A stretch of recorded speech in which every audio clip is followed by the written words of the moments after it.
Alright, just finished the primer on this dash. And I went and dabbed all the solvent pops that I could find because it's a little bit chilly outside. So every little high spot's just a little solvent pimple that I went and covered with a little bit of primer. So at 45 degrees, it's a little bit chilly, so I got the heat on in the shop. And I'm going to close it up so it can bake that primer real nice and dry. I just shot it, so it's still wet.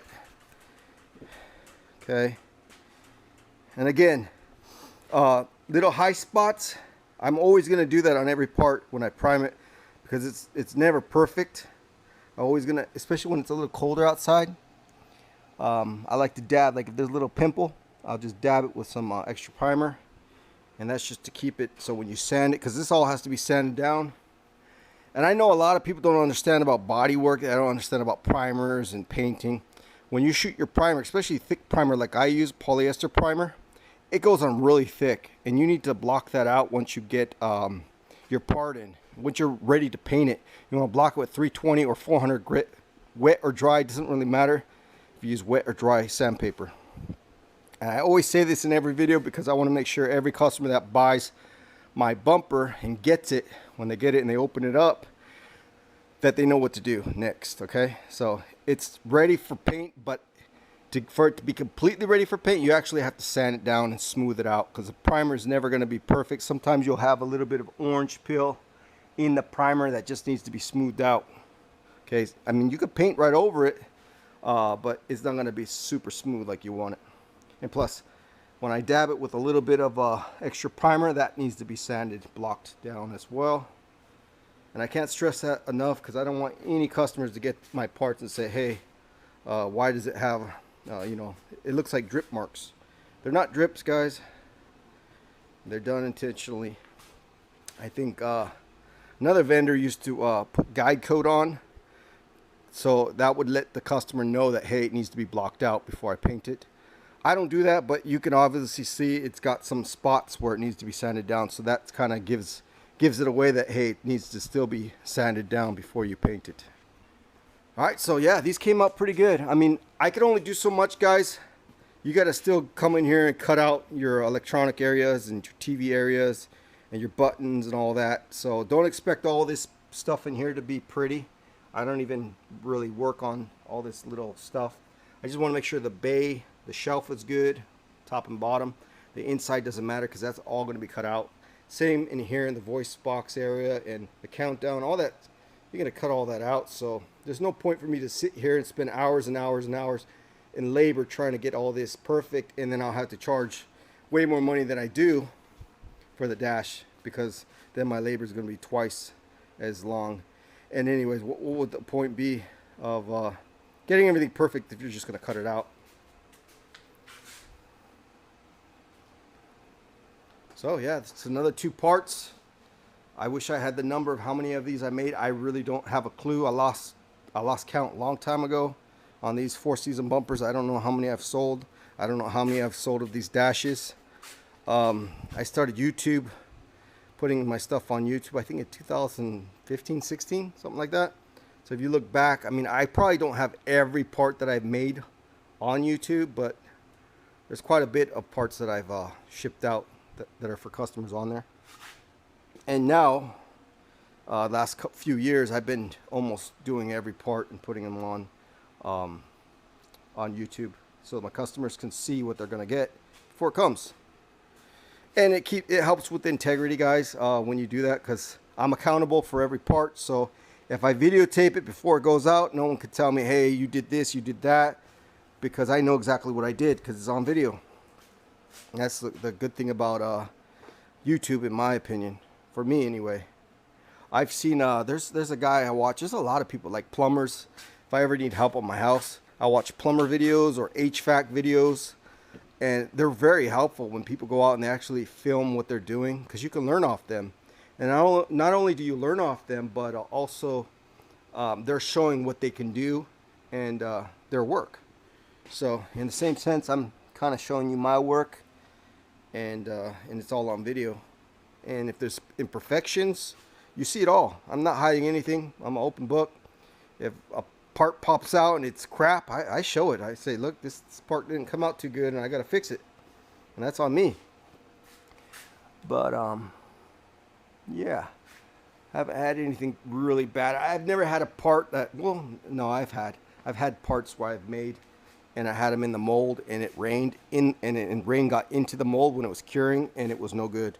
And I've sold a couple of those bumpers as, you know, wall mounts, just so people could put them up like on the garage, you know, up in for decoration. So I've had a couple parts that, yeah, they were not even sellable. They were not even fixable. I'm sure. Actually, I think one of the guys, I think Matthew, I think he fixed his. I think he was telling me, and that was beyond fixing. But I mean, it's fiberglass, guys. If you really want to fix it, you can.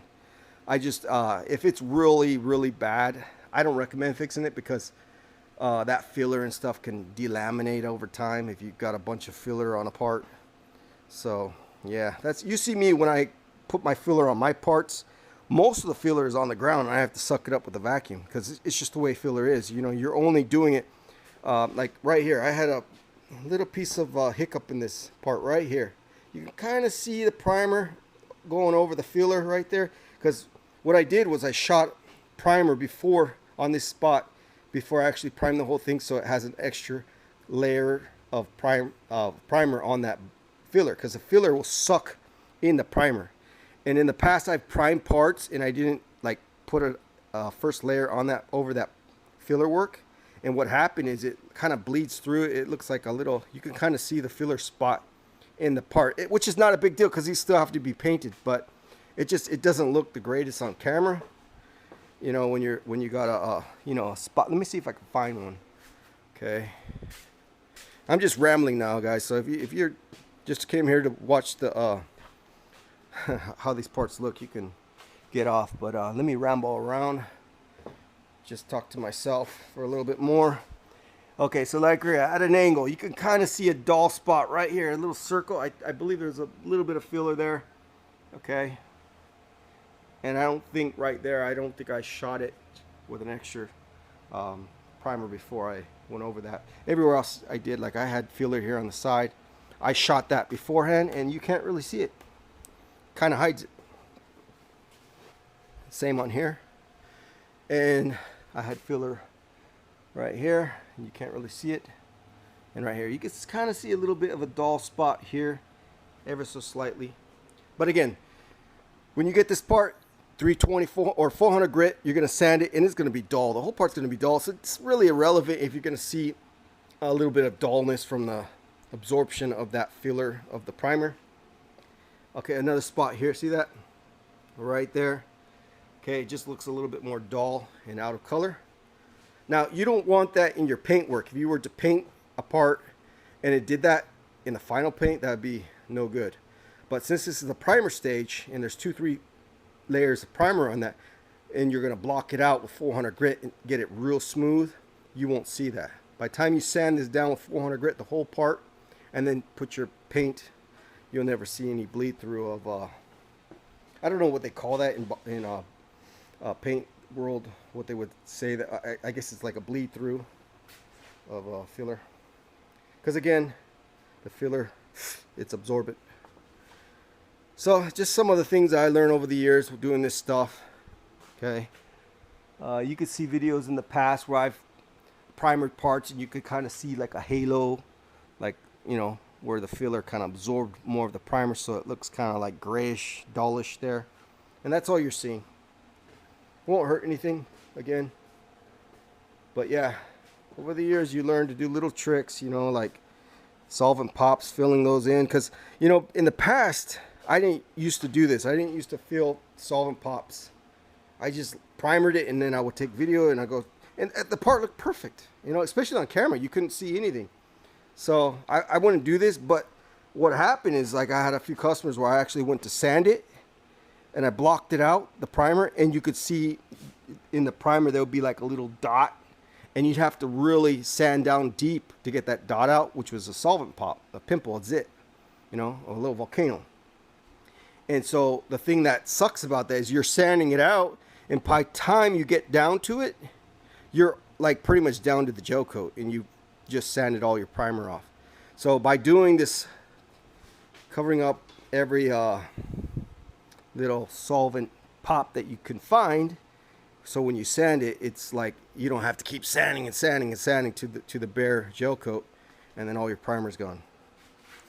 So that's my 2 cents on solvent pops and Bondo filler bleed through is what I call it. So I'm just take a couple extra steps, guys, so when you get your part, it's that much easier for you to, you know, sand it down smooth, the final sanding, and paint it. And you might wonder, why don't I final sand? I've done it before, guys, but here's the deal. If I sand it for you, again, it's more labor. I'm gonna have to charge more money, and it's real simple, you guys. You get 400 grit sandpaper. You know, it could be, I would use wet sandpaper. Get 400 grit or dry, it doesn't matter, and then you sand it over. In 400 grit, it's not gonna take all the primer off. It's just gonna smooth it out. Any little imperfections, like, you know, high spots or anything, just come right out. And that's what you do if you want a, you know, a beautiful paint job. I mean, everyone's gonna do that. When you go to sand your car, you're gonna start with a coarse grit, and then you're gonna work your way up to that 400. And then if you're doing like really nice paint job, you can go all the way up to 600. Some people can do 800. To me, that's a little bit too much, but I think 600, somewhere around there, is fine. 400 for like a single stage. You know, you can go up to 600 for a clear coat. But yeah, that's just the steps of getting this thing looking really good once you paint it. The same with the dash and all that. You know, you want to do one final sand. And okay, when I make the part and I pop it, I sand it one time with 180 grit. The whole thing, the whole part, every part that I do, which makes it's time consuming, you know, because I actually block it with blocks, Durablocks. I've been doing this for years.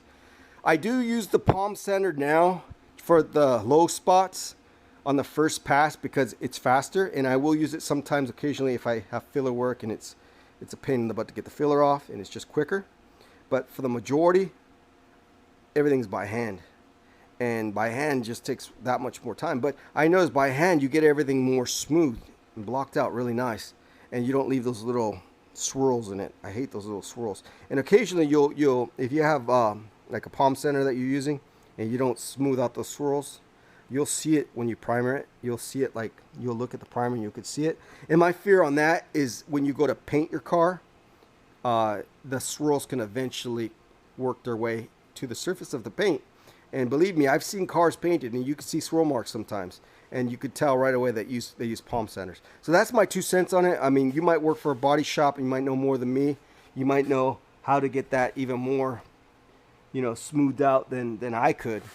So with palm sanders, because I know if you have swirls, it's probably because you know you're too coarse of a sandpaper and you didn't go with a finer grit to get those other ones out.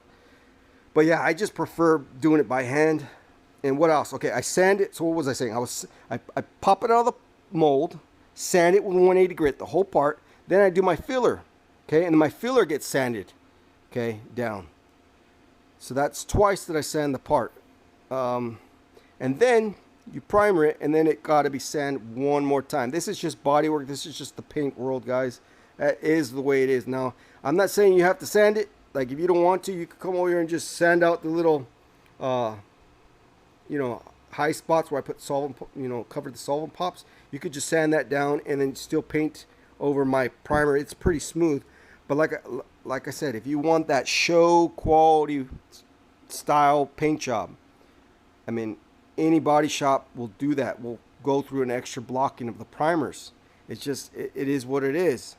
You've just got to block the primer, okay, to get it smooth. And I'm using, you know, a Devil Bisque spray gun. It's pretty good, and it gets it pretty good. You know, it's not too much orange peel, so you could paint over it if you wanted to. But like I said, if you want show car quality, you know, collector's quality work, you're gonna go and block that primer out. Ask any painter. Now, of course, if you go to Mako or some shitty, and I say shitty because these guys just don't care. They just it's all about volume, and it's about cheap paint. So if you go to a cheap paint shop, they're just gonna literally maybe sand it once, put the primer, and probably paint right over the primer, and not even sand the primer. The same thing with walls, guys. When you paint a wall in your house, you can put your primer on and you can paint right over the primer. But I've seen people that want like level 5 finish. They actually sand the primer. That's on wood sashes or doorway, anything that you paint in the house, anything that takes paint. You can literally sand the primer. Like if it's an oil-based primer, even if it's, I think you get water-based primer could be probably sanded as well. But you know, you get my drift is what I'm trying to say. Is if you want your part to look like a laser flat, okay? I mean, because my body works pretty good, guys. I'm pretty good at what I do. I've been doing it for a long time, and I take my time. I'm not like super fast. I'm not claiming I'm super fast and I'm the best. I'm not the best, but I'm pretty good, and I could tell by looking at it. Okay, now every once in a while, if I got like a little high spot, guess what? When you get your part and you sand that primer, that high spot or whatever I missed will come right out. So yeah, so every part that I send out, I'm really happy that I'm able to do this for you guys, because this is stuff that I've learned over the years, and you know, now I can, you buy something off me and I can hand over something to you for a fairly good price, I think. I looked on eBay and these things are going for sometimes $700-800, these parts, plus shipping, $400 shipping sometimes. Yeah, there's some guys on there, the $300 for a part, and you're probably never going to get it. But you know, the legitimate guys out there, they want about $800, $900 for it, and that's out of mold. You're not going to get it in primer. These dashes, even with the raised price, I think I raised it to $1,200 the other day on these dashes, because it's just so much work in these dashes. Even that shipped is fairly good compared to other people that are, what you get is an out of mold part, and you still got to do, you know, all the work that I'm doing. Not to brag, but I mean, I really wish I could go back to out of mold, but you know, the molds are not perfect. Unless you have a perfect mold and you pop your parts and they're just perfect, you know, I mean, I hate to ship you guys parts that have, you know, imperfections in them. So I prefer to fix the imperfections and do this. And I'm sure even the best guys out there that have really good molds, the parts are not always perfect, you know. Even if it looks perfect when you get it, take a screwdriver to the edge and just run it on the edge and see if you find any voids. I'm sure you will. You'll find air pockets in there. Unless somebody's paying a shop to do like the most perfect work, and you're paying them top dollar so they can sit and roll out that glass for hours and hours, most likely you're going to have, you know, imperfections in your part. It just is what it is. Yeah, nothing's perfect. And if you want perfection, you really got to work at it. I do my best, guys. And I don't know why I'm ranting right now, trying to convince you that I do my best. It's like almost like I'm trying to convince myself. Sometimes I get, you know, I'll be working on a part. I'm like, oh, is it going to come out good? Is it going to come out good? And thank God, thank you, God, for giving me this talent to get these looking half decent for you guys. Because, yeah, that's my name. And you know, at least I could say I did my best, you know, to get these parts out. Because believe me, guys, I don't even have my 2 TV dash ready, you know. I've been doing everybody else's parts, and I still don't. I have ZA Electronics under my bed in my house. And they've been there for years. For like 3 years now, I've had them. Yeah, so that's sad. I need to work on my dash and get my dash in my car, because that's ridiculous. You know, here I am representing Knight Rider Shop, and I still haven't even done my dash. Shame on me. Anyways, got another going here for a customer. Okay, this thing needs to be sanded down. This one, it's got a little imperfections in it at an angle. You see that? Okay, I don't make these goings, but you could see right there, there's some dimples in it. Okay, a lot of low spots there. I don't know what happened. Usually these come out perfect, but yeah, there's some dimples here. Almost looks like cellulite. Yeah, right there, you can see it at an angle. So that needs to be sanded and filled. Alright guys, that's it for this video. It's Jacob, Knight Rider Shop, and gonna let these cure overnight. They'll be ready to ship out tomorrow or the next day, depending on when I get them all wrapped up and label on it and all that fun stuff. Alright guys, that's it for this one, this video. That's 2 TV dash and 4-season bumper ready to ship. And again, I wish that bumper was going on my convertible, because you could see my convertible over there. Something missing up there in the front. Oh, anyways, one of these days I'll go and make my own for my own car.